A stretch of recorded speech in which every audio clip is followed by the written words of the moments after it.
Un 6e jour de trêve donc dans la bande de Gaza. De nouvelles libérations devraient avoir lieu ce mercredi. Le Hamas affirme que plusieurs otages russes seront libérés aujourd'hui. Dans le même temps, l'armée israélienne ne cesse de procéder à des vagues d'arrestations quotidiennes en Cisjordanie occupée, où les incursions israéliennes se font de plus en plus violentes. Sur place, la correspondance de Valérie Ferron.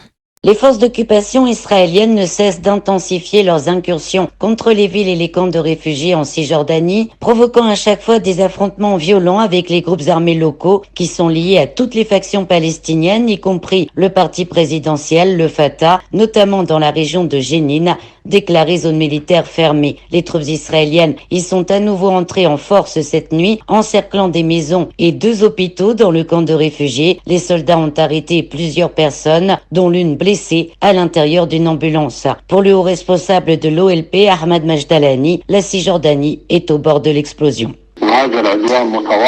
L'agression israélienne est permanente et va nous conduire aussi au stade d'une explosion générale en Cisjordanie, en raison aussi de la présence des colons armés.